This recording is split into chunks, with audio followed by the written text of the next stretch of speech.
Bonjour à tous et bienvenue dans cette nouvelle vidéo. Alors aujourd'hui je vous propose une petite vidéo de mon dernier dessin en timelapse qui représente Ruby. Ruby, c'est la nouvelle camarade de Opal qui est arrivée il y a tout juste une semaine dans la famille. Alors pour la petite histoire, au départ on n'avait pas spécialement pensé avoir de chat, mais un jour on a décidé de présenter le chat de mes parents à Opal et on a vu qu'elle était très contente de rencontrer une copine. Par contre, Mooney, le chat de mes parents, n'a pas du tout apprécié et elle n'était pas du tout coopérative et même agressive avec Opal. Du coup, après avoir réfléchi après un long moment, on a pensé que Opal serait certainement plus heureuse avec une copine et c'est ainsi que nous avons décidé d'accueillir un deuxième chat chez nous. La petite Ruby est arrivée il y a très peu de temps, elle est très gentille et très câlin. Étrangement, c'est Opal qui avait le plus peur d'elle les premiers jours et du coup, elle y a pas mal craché dessus, mais heureusement jamais de façon agressive. Ce qui est quand même marrant car la Miss qui fait plus de 7 kg a peur de la toute petite qui fait moins de 3 kg.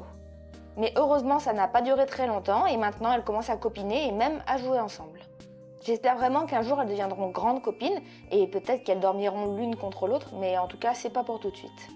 Du coup pour fêter son arrivée j'étais obligée de faire une petite illustration de la mademoiselle Ruby. Avant de continuer, n'hésitez pas à vous abonner et à aller voir les autres vidéos de ma chaîne. Sinon, vous pouvez également me retrouver sur ma page Instagram ou Facebook que j'ai laissée dans la description. Alors j'ai fait ce dessin avec le logiciel Procreate sur iPad. Je commence à m'y habituer petit à petit et je le trouve extrêmement performant. Par contre, je trouve que l'un des plus gros défauts concerne les tracés des formes géométriques simples que je trouve assez peu précis et même difficiles à prendre en main. Mais comme j'en ai rarement besoin, cela ne me dérange pas énormément.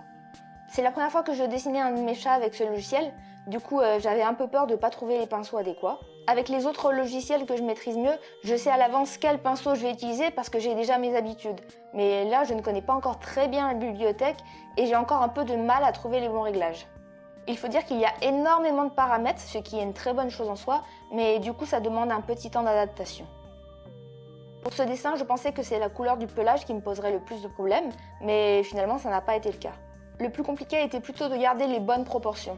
Ruby, elle a 4 mois et je trouve que c'est un âge assez difficile à dessiner car elle n'a plus vraiment la morphologie d'un chaton mais pas encore celle d'un adulte. C'est un peu un entre-deux que j'ai eu du mal à restituer sur ce dessin. J'ai essayé d'accentuer certaines de ses caractéristiques, par exemple elle a des oreilles immenses et très pointues et une queue extrêmement longue et fournie pour son âge. J'ai essayé de la représenter dans une pose dynamique, je ne voulais pas la dessiner simplement assise ou couchée, du coup j'ai essayé de la représenter en action lorsqu'elle se met sur ses deux pattes parce qu'il y a quelque chose qui l'intrigue. Pour le côté dynamique, du coup j'ai essayé d'utiliser 2 lignes de mouvement, une représentée par la courbe de son dos et l'autre par celle de sa queue, et du coup les poils de sa fourrure suivent ce même mouvement.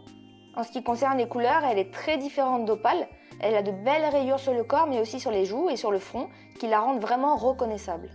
Le ton de son pelage permet une belle harmonie des couleurs dans les gris marrons et c'est surtout autour de son cou et de son museau que les couleurs sont un peu plus saturées. Je n'y avais pas spécialement pensé en la dessinant dans cette position, mais du coup on peut voir son petit ventre qui est tout blanc et cela permet d'avoir une belle démarcation entre les pattes avant et arrière et le reste de son corps. Pour cette première illustration de Mademoiselle Ruby, je suis restée dans quelque chose d'assez simple car je sais que j'aurai sûrement l'occasion de la redessiner. De plus, de la même façon que j'avais dessiné les aventures de Miss Opal en bande dessinée, j'aimerais un jour dessiner les aventures de Opal et Ruby. Mais avant, il faut que Ruby grandisse un peu et qu'elle nous fasse vivre de joyeux moments et de belles aventures. Encore un grand merci à tous ceux qui me suivent et qui regardent mes vidéos, et si ce n'est pas le cas, n'hésitez surtout pas à vous abonner. A très bientôt pour de prochaines vidéos.